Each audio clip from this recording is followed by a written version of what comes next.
Halo, kembali lagi di GP Media Channel bersama kakak Kak Ray. Nah, kali ini kakak akan membahas soal tentang UTBK ataupun SNBT khususnya untuk sebab penalaran matematika. Nah, untuk pembahasan soalnya yuk langsung simak penjelasan berikut.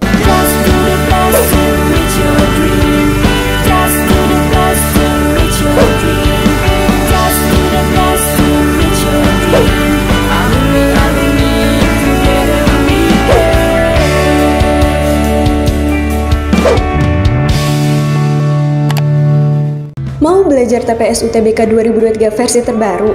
Ikut kelas online di GP Media aja. Kamu bisa belajar 7 subtes TPS dalam 20 kali pertemuan dengan benefit ebook, 12 kali tryout, dan masih banyak lagi. Harganya cuma 350.000 aja loh. Ayo buruan daftar dan jangan ketinggalan. Kapan lagi kamu bisa ikutan tryout UTBK gratis di GP Media kalau bukan sekarang? Ikuti syaratnya dan kirim bukti screenshot di gpmedia.id ya. Jangan sampai ketinggalan. Buat kalian yang lagi cari tryout SNBT dan ujian mandiri untuk masuk PTN, kita punya solusinya. GIP Media menyediakan tryout SNBT dan ujian mandiri untuk beberapa PTN ternama di Indonesia. Mulai dari harga 10.000, kalian sudah dapat ribuan soal prediksi, video pembahasan, dan ada kelas online-nya juga loh. Yuk daftar sekarang! Di soal yang pertama ini, langsung aja kita baca. Andika siang itu pergi ke perpustakaan ya. Kemudian Andika itu paling suka matematik. Di salah satu rak dia berhenti dan memperhatikan susunan buku yang ada di rak tersebut. Dan terdapat 20 buku ya, dengan komposisi 5 bukunya itu tahun 2019, 4 bukunya itu 2018, 6 bukunya itu 2017, kemudian sisanya ya, berarti sisanya itu 5 buku itu terbitan 2016 ke bawah gitu ya. Nah, Andika ini tertarik untuk membaca 2 buku nih ya, fokus ke targetnya ya, 2 buku, yaitu terbitan 2019 atau 2018. Berarti ada 2 pilihan ya, bisa jadi 2019, bisa jadi 2018. Berapa banyak komposisi buku yang bisa dipilih oleh Andika? Oke, jadi kita bakal menuliskan dulu kemungkinannya, oke. Yang pertama itu, kemungkinan yang pertama, Andika membaca 2 buku tahun 2019 ya, dua-duanya 2019 ya. Kemudian kemungkinan kedua yaitu Andika membaca 1 bukunya itu 2019, kemudian 1 bukunya lagi 2018 gitu ya. Oke. Kemudian yang ketiga, yaitu kemungkinan ketiga Andika membaca dua-duanya itu adalah buku tahun 2018. Jadi ada 3 kemungkinan yang saling lepas ya. Jadi nanti kita tambahkan per kemungkinan nih. Kita hitung dulu. Seandainya yang dibaca oleh Andika itu adalah 2 buku tahun 2019, ada berapa cara pemilihan buku ya, dari 5 buku yang diambil cuma 2. Nah, ini menggunakan kombinasi. Kenapa? Karena urutan nggak diperhatikan ya. Jadi kalau misalkan kita ambil 2 buku ya, ini kan ada 5 buku nih, 1, 2, 3, 4, 5. Misalkan kita ambil buku 1 dengan buku 2, kalau kita tukar 2, 1, nggak ngaruh dong, sama aja bukunya itu juga kan ya. Jadi di sini menggunakan kombinasi. Oke, total bukunya ada 5, yang tahun 2019 diambilnya 2. Nanti ada berapa banyak caranya. Kalau ini berarti 5C1, kemudian yang 2018 ada 4, ya 4 buku. Jadi 4C1 diambilnya 1. Nah, kemudian yang terakhir itu adalah 4 ya, karena tahun 2018 ada 4 buku C2. Nah, untuk menghitung kombinasi, ini yang belakangnya 1, langsung aja cara cepatnya kamu ambil angka depannya, yaitu 5, ini depannya 4, sama dengan 20 cara ya.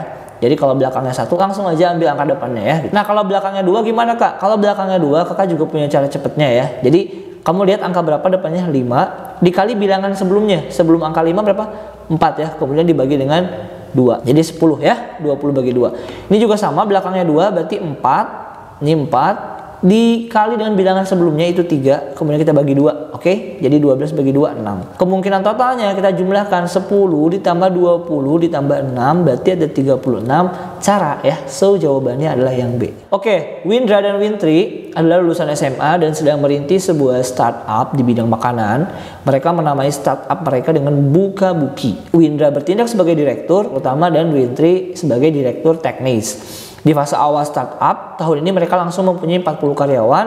Di tahun kedua itu 75 karyawan ya. Nah, sejak saat itu mereka mempunyai kebijakan bahwa untuk setiap tahun jumlah karyawannya adalah 2 kali dari jumlah karyawan pada tahun sebelumnya. Di tahun ketiga ini nanti 2 kali jumlah karyawan pada tahun sebelumnya, berarti 150. Kemudian dikurangi dengan jumlah karyawan pada 2 tahun sebelumnya, dikurangi 40. Ini 2 kalinya, 150 dikurangi 40 yaitu 110. Begitupun seterusnya. Sebetulnya ini polanya itu adalah pola deret aritmatik ya. yaitu adalah ditambah 35. Coba kamu cek aja, ini juga ditambah 35 gitu ya. Dan seterusnya. Katanya Windra sedang membuat perencanaan pengembangan perusahaan untuk dipresentasikan di depan para investor.